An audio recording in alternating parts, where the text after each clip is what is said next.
हार्दिक शुभकामनाएं। और इस नूतन वर्ष 2025 पूरे राज्य के लिए सुखद हो, गरीब से गरीब घर तक समृद्धि पहुँचे।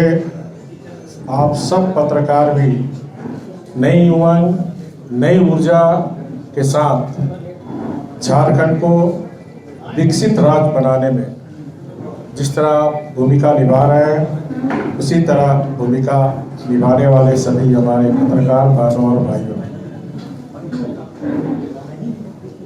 1980 के बाद मेरे जीवन का बहुत ही सुखद दिन है,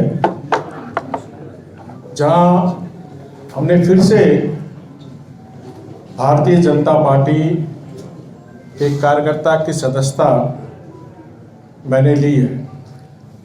जब 23 अक्टूबर 2023 को मैंने अपने राष्ट्रीय अध्यक्ष जेपी नड्डा जी के समक्ष संवैधानिक पद की घोषणा होने के बाद शपथ लेने के पहले जब त्यागपत्र देने गया तो क्षण मेरे लिए बहुत ही भावुक था। लेकिन पार्टी का आदेश था, क्योंकि मैं एक अनुशासित कार्यकर्ता, अनुशासन हमारी पार्टी की पहचान है। और 1980 के बाद बूथ स्तर से लेकर पार्टी ने जो भी जिम्मेदारी दी, उस जिम्मेदारी को मैंने निभाने का काम किया। 14 महीने महाप्रभु जगन्नाथ जी ने हमें उस पवित्र धरती पर सेवा करने के लिए बुलाया था।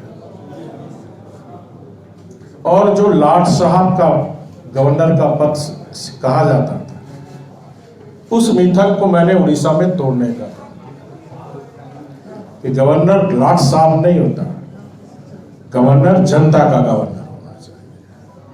और हमने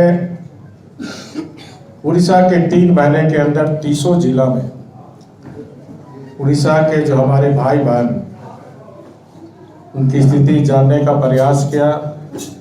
केंद्र सरकार की जो योजनाएं उन तक पहुंच रही नहीं, उसकी भी जानकारी लेने का काम किया।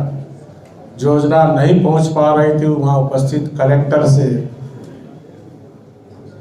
करके उनको बताना, और जो केंद्र और राज्य से संबंधित समस्या थी, वो समस्या राज्य और केंद्र को अवगत कराना। तो संवैधानिक दायरे में रहते हुए जनता की सुख दुख में सहभागी बनना, क्योंकि मेरे जीवन का लक्ष्य है जनता की सेवा करना, जनता के हित के लिए संघर्ष करना। क्योंकि आप सबको पता है कि मैं एक बहुत मजदूर परिवार, स्वयं मजदूर रहते हुए पार्टी ने इतना सम्मान दिया।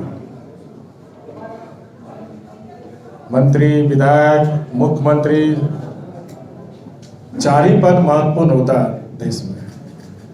एक महामहिम राष्ट्रपति पद, दूसरा देश का प्रधानमंत्री, राज्य में मुख्यमंत्री, राज्य में राज्यपाल, और फिर मुख्यमंत्री। तो मेरे जैसा छोटा कार्यकर्ता को पार्टी ने इतनी बड़ी सम्मान दिया, और वैसे पार्टी का फिर मैं सदस्य बनकर अपने आप को गौरवित महसूस कर रहा हूँ।